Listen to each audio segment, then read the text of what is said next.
doktor na nagsabi sa kanyang patay siya ng 2 months, patay na.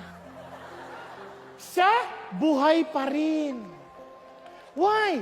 Because he focused on the power of God instead of his weakness. Di ba amazing yun? Kaya ito si Moses, 40 years old, 80 years old na. Kaya there in among us Christians who trust God, who never be disappointed about your feelings, about your physical condition, never be disappointed about your age. Why? You trust God. God has a reason. Pero hindi yan dahilan to stop us from doing the work of the Lord. Naintindihan po natin. Kaya iba nag-retire, it's okay. But yung retire nyo, palitan nyo na. Retire. Magpalit na kayo ng gulong because you have another journey to take. Nagkakaintindihan?